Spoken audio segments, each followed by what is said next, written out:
Tesla is betting that drivers don't need new car models, and critics say it's a risky move. Well, that's the conclusion of Daggins.com, and they've got some pretty graphics to make up for the absolute lack of information they provide.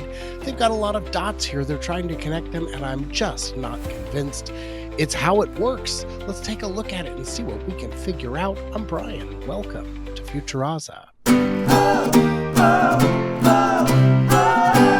If my voice sounds a little weird, it's because I've got a cold. It's about my first one in 5-6 years. I've been sick once since the pre-lockdown days.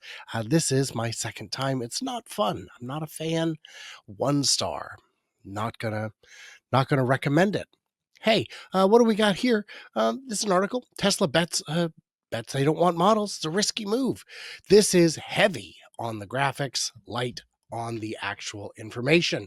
After years of relying on the same vehicles, Tesla's refusal to release new designs is raising doubts about whether its car business can keep pace with faster moving rivals.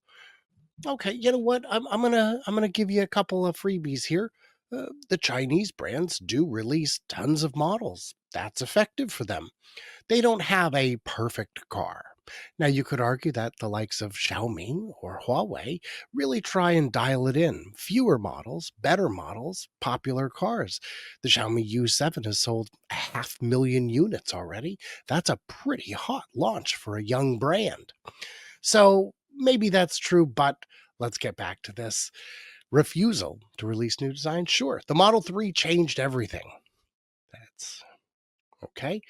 Tesla's 2017 Model 3 and later the Model Y made electric cars mainstream, turning the company into the world's most valuable automaker. Yeah. Most valuable burger chain as well. 130,000 people working, and you've only got one location? Inefficient burger joint. Just saying. But the lineup has barely changed, they say, while putting up a picture of the biggest change to autos in 100 years. I don't know what you're trying to say here. Since then, Tesla's launched only one new model, the Cybertruck, and it has struggled to find commercial success. Yeah. I did see an argument break out on X the other day saying, no, the Cybertruck is a failure, and someone else saying, no, it's absolutely a huge success. And I would argue it's somewhere in between.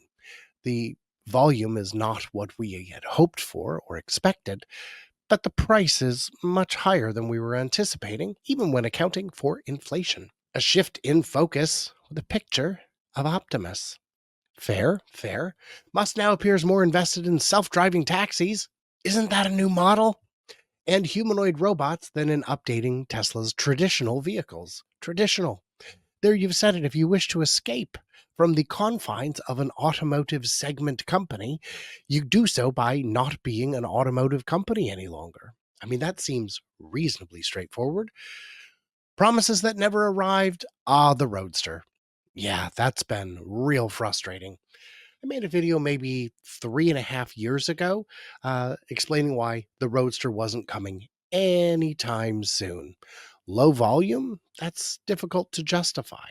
And how many of the original orders have already been paid? We've already got the money, we just haven't counted it yet. Or are free for referrals. I know people who've got one or more of them that they earned on the referral program back in the day. Hard to justify. Apparently it's happening finally. We'll see. Plans for a $25,000 budget Tesla were scrapped. And the long-delayed Roadster supercar remains a prototype 8 years after its reveal. And it is 8 years fully. I mean, we are just coming up on the anniversary here. But the $25,000 one, that's part of the focus shift. That's part of the idea to make a cyber cab instead. Analysts see rising risks. Yeah, sure. Experts warn that neglecting new car launches could slow Tesla's growth as competitors flood the market with fresher, cheaper electric cars. Now, you're ignoring that. You've got the best-selling EV in the world, and some years it is the best-selling car in the world. That's not a segment they're ignoring. Those are not laurels upon which they have rested.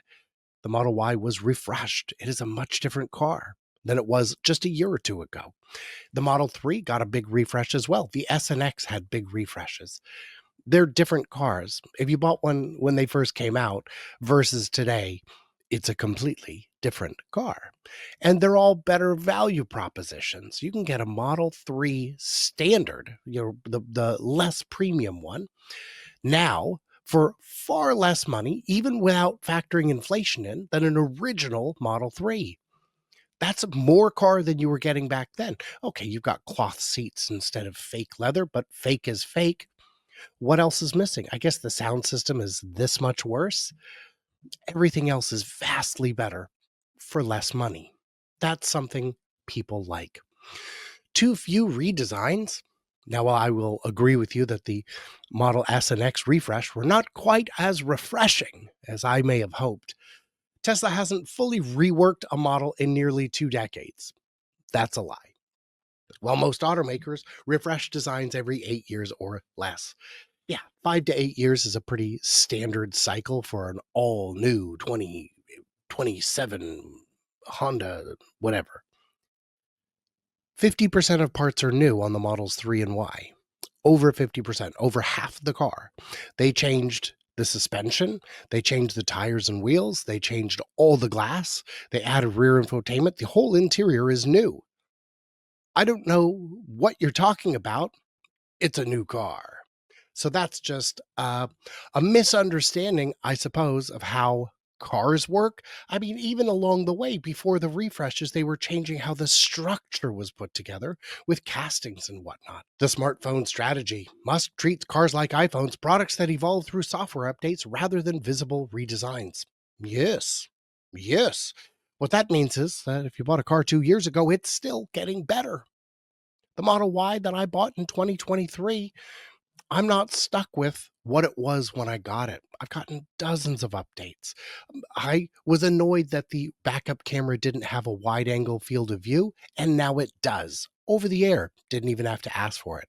Another guy I mentioned that to complains that I don't even like that. That doesn't count. Well, you can shut it back off. You don't have to use it. That's even better. We both get what we want, and neither one of us had to pay for it. Why some think it still works. Are you in that camp? Are you convinced that it still works? Because these are real, again, hot sellers. Consultants, I'm not going to name them, but just trust me on this one. The consultancy of Trust Me and Bro say Tesla's minimalist approach keeps costs low and margins high, appealing to customers who care more about tech than looks. I can only see the inside of the car when I'm in it. I like the outside. I think it looks great. It's one of the best looking cars I've ever had. But I don't care about that as much as the experience of driving it. I would like my bed to look good, but what I need is for my bed to work good, to feel right, to be comfortable. Who cares what a bed looks like? If you could give me a mattress that was bright green but cost half as much, I would take that if it gave me a better night's sleep. Come on. Signs of waning loyalty. With this picture, what are you doing? What are you doing? S&P Global data shows Tesla's repeat buyer rate fell sharply last year and recovered only after major discounts and incentives. So it recovered. Elon did have a pretty famous foray into politics, from which he's quieted down significantly. A lot of the things that he thought were going to happen didn't happen. That can be a bit disenchanting. He has provided funds for Republican committees and PACs and Senate PACs and whatnot, even for the MAGA PAC in 2025, but he has signaled that he will be doing less and less of that moving forward. And when you do politics, there is no right or wrong. You're going to upset half of people. And I know what you're saying. There is right and wrong. But you understand what I mean. If you did the opposite, people would say that's still wrong. Let's not get bogged down in those details. Falling profits add pressure. Sales dropped 6% this year. Did you not? But guys, the refresh. There was a refresh. All 4 factories took down their best-selling model, the best-selling model in the world. Of course, sales dropped 6%. That's nothing compared to the scale of what they had to do. and profits 37% as tariffs rose, R&D costs climbed, and key US tax credits expired. The tax credits expiring didn't happen during the financials you've seen, so maybe zip it a little bit. That's a good idea. You should do that. That's not relevant. But 37% profits fell 37%. Look, we're getting huge margins on energy. Last quarter was 1.6 billion in revenue from automotive, or 1.6 billion in gross margin from automotive, but 1.1 billion from energy, with a fraction of the employees. And it's growing. It's still growing. So maybe calm down on that. R&D costs climbed. Yes, they're getting into new ventures that costs money. I don't know how else to tell you that. But also you have to look at in 2021, 2022, when the original Model 3s came out, you could lease it, but you couldn't buy out the lease because Elon was convinced we're going to have robotaxis by then, and I want the cars back to put them in the robotaxi fleet. That didn't happen, but you know what did happen? A massive worldwide shortage of new autos, which meant those cars that came back in, while Tesla didn't have a use for them, turned around and sold them as basically new cars. They got to sell those cars twice. A lot of margin in selling something that you had already sold.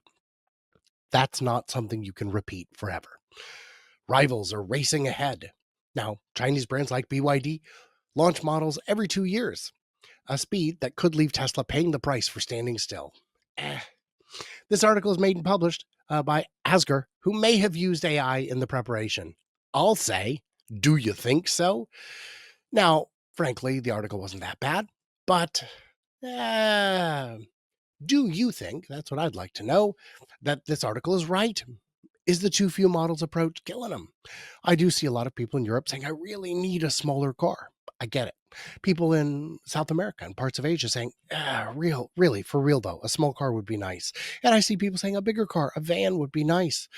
But the reality as I see it is the factories, at least 2 of the 4, are running at full speed. Yes, there's more capacity in Berlin and Texas, but that doesn't mean that you can get the cars to the places they need to be. If you introduce the standard Model 3 and Y worldwide, that will increase sales. That will add to the addressable market. In those countries, most countries did not have EV incentives to expire. For them, this would just be a more affordable model. And then, of course, you've got the Model YL, this larger Model Y. We know that would sell everywhere because as much as people say they don't like big cars, they like buying big cars. What did I miss? What did I misunderstand? I'll leave it into them comments below, and everybody else, stay tuned, stay juicy, and I cannot wait to hear from you clever robots when I'm feeling better.